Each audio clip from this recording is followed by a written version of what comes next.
On this, let's bring in security and development expert Musqa Isah Salmanu. Thank you for joining us on TVC News at 10. For long, Nigerians called on the federal government to list the sponsors of terrorism in the country, and now 3 names have been given by the NSA. What's your reaction? Well, thank you so much for having me. These names that were given by the National Security Advisor, if we look at the names, first of all, let's look at the context within which the National Security Advisor was speaking.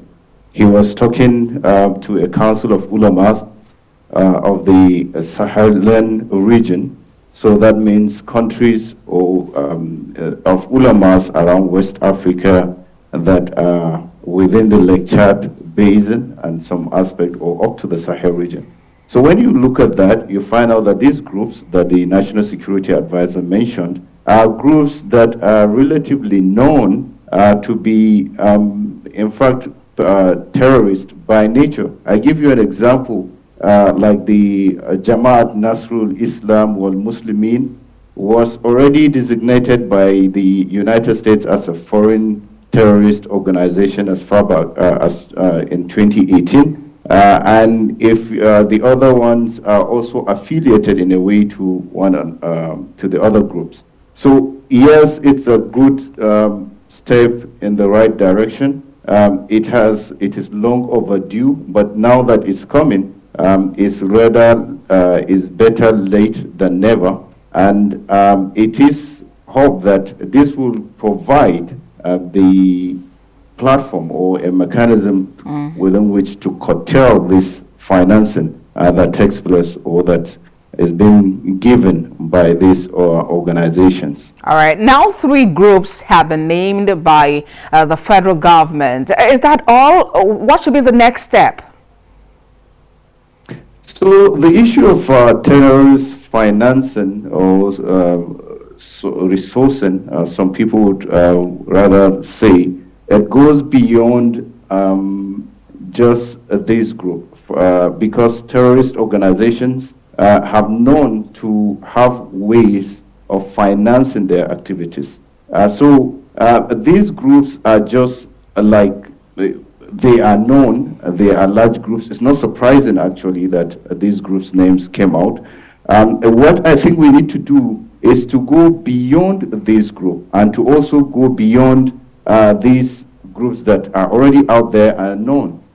We have to look at what I would rather call the other means or other sources of generating revenue by these terrorist organizations, which have been identified by so many organizations like the Intergovernmental Group on Money Laundering in West Africa, I think GIEBA for short. You find out that they have listed through as far back as 2013 measures through which terrorist organizations source for funds, which some of these activities are actually legitimate trades that go on within or amongst members or even people that are unsuspecting, but those are means through which monies are transferred from one location to the other, from one country to another, and which end up in terrorist hands. We also have other means through which terrorist organizations raise funds. For example, they have taxations through kidnappings and ransoms and through other illegitimate transactions or even organized crimes. So I think for me, these are equally important, and it is important on the government to identify these routes and cut them to ensure that terrorist financing is cut to the barest minimum.